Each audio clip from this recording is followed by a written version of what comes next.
Today is May 27th, and it's 11:51. So the Horn Island expeditioners, those who are heading down to Horn Island, have been on the road for probably close to 5 hours by now. And as you can see, that's not the case with me. I am sitting here at home, not on the road with my fellow artists on the way to Horn Island, much to my despair and my disappointment. It turns out about 2 weeks ago, actually 2 weeks and a couple of days at this point, I woke up with this little twinge of a headache right in the very top of my head. In the very top, a little bit toward the back. It was just a small headache at first, and I had just turned in all my grades from the 4 classes that I've been teaching this semester the day before, and this was my first opportunity to sleep in quite a while, because not only do I teach those classes, but I also work weekends at youth villages.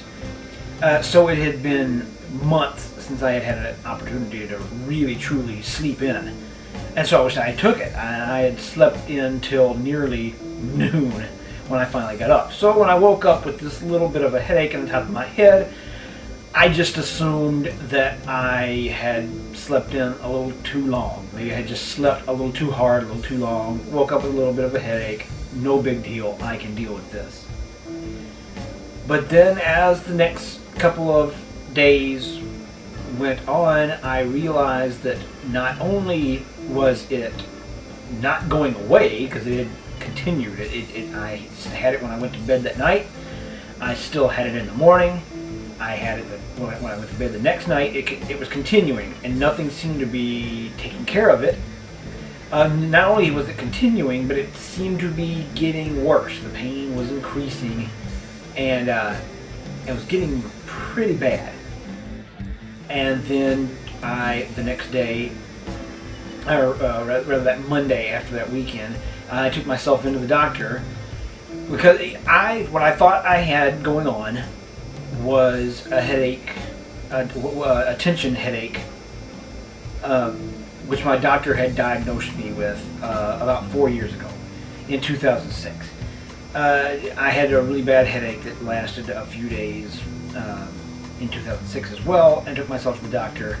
And what he explained to me is that apparently I have this issue where I get these tension headaches, where what happens is, for whatever reason, the muscles right in the very top of my head knot up into really hard, tight knots in places and squeeze my skull.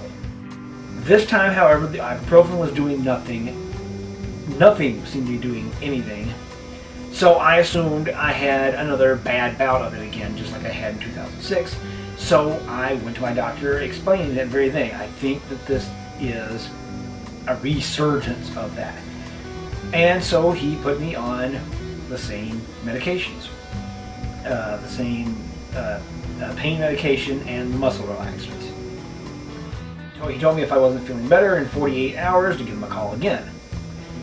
And 72 hours later, I was still feeling horrible. So I called him up, made another appointment, went to see my doctor, and he examined me a little closer this time around and discovered that in addition to the headache, the tension, the muscles squeezing my skull, which he still feels is the case, he found that my eustachian tubes were inflamed. Eustachian tubes are apparently the tubes between your sinuses and your ears.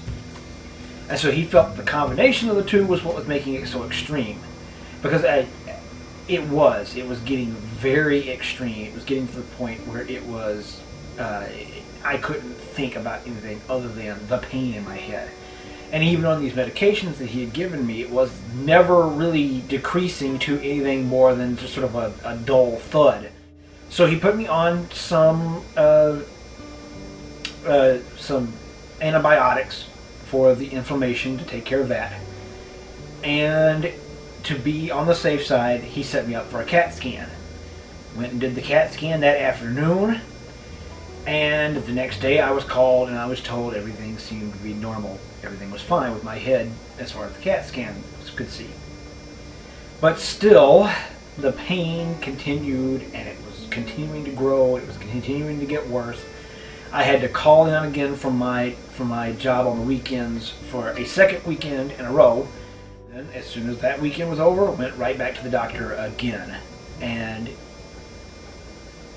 this time he seemed a little more concerned.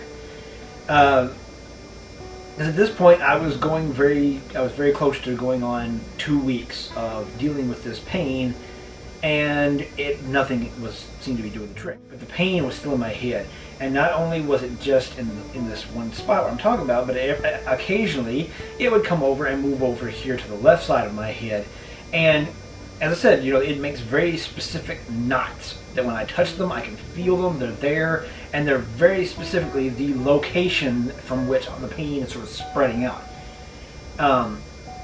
So he still thinks that's the issue, that's what's going on, it's the tension headache again, but that it just is really extreme, and the pain medication apparently wasn't doing the trick. So now I am on, let's see here, a whole slew of medications. So I'm on metaxalone, I guess is how you pronounce that, I'm not entirely sure, which is a muscle relaxer. I'm down to only 3 pills of that, so I may end up having to call my doctor soon because he wanted me to continue taking that.